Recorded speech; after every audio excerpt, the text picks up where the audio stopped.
5 years ago, I would have laughed. I've been like, what? What are you talking about? Like, who's this kid from Liberty? Yeah, had a nice season statistically. But now that we've seen the evolution of really guys like Jordan Love, just kind of guys that were okay, and then they burst on the scene, and the NFL drafting more on potential. Malik Willis, all of a sudden, he is starting to crop up on a lot of 2022 mock drafts. I'm starting to buy into what he potentially could be. I think he's going to be better.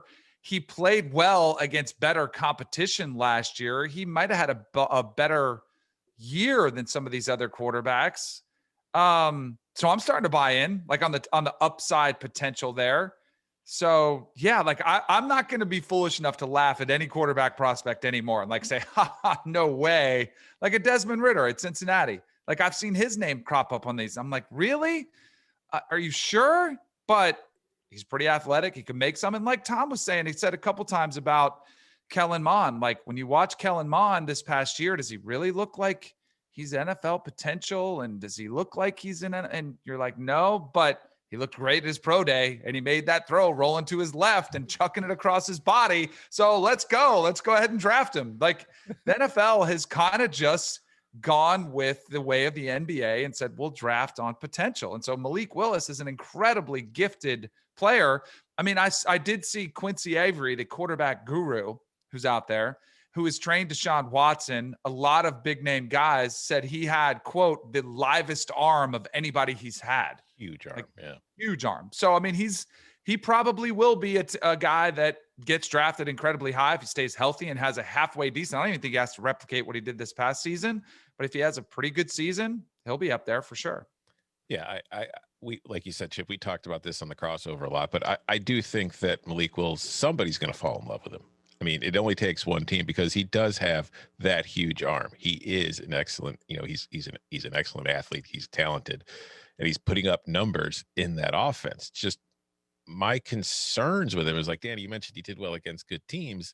He really didn't. Like when Liberty played up last year, those were the games that he struggled. Like the season opener against Western Kentucky, which was not a good team overall, but ask Louisville and anybody else.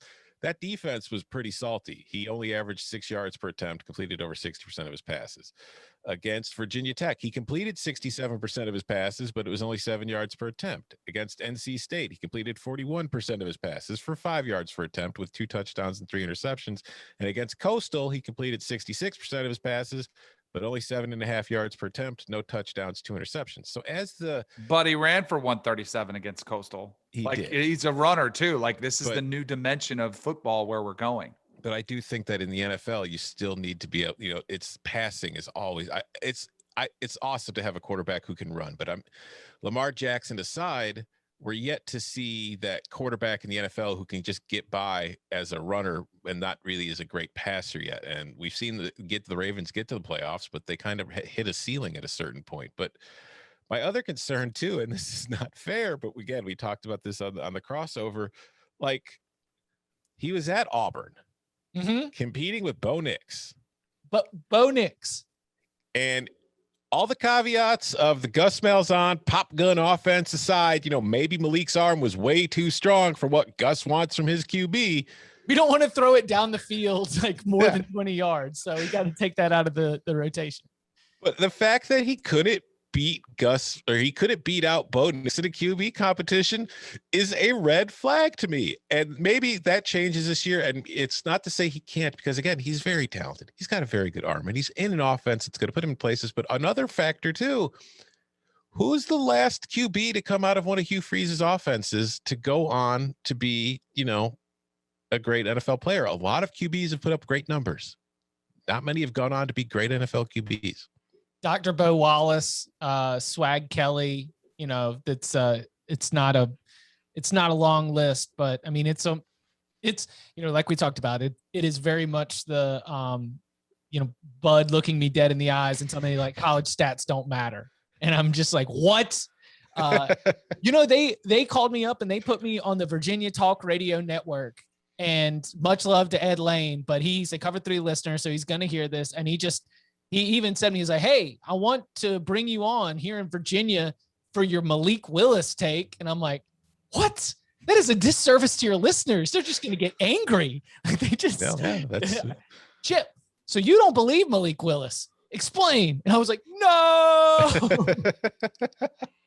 Why do you hate Malik Willis and the entire state of Virginia? Yeah, go.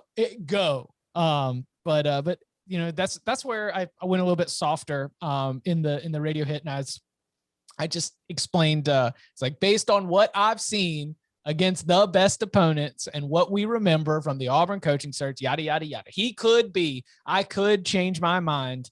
Yes, Malik Willis could 100% be somebody who rises up those draft boards. Danny with a good point. Also, Desmond Ridder. I mean, yeah, I have similar feelings about Desmond Ridder. Like I would like to see Ridder repeat the performance that he had last year to prove that it wasn't just maybe a weird, strange result of being on a team that was much better than everybody else, or just like a COVID kind of result. And also, as Danny was saying, like he's right.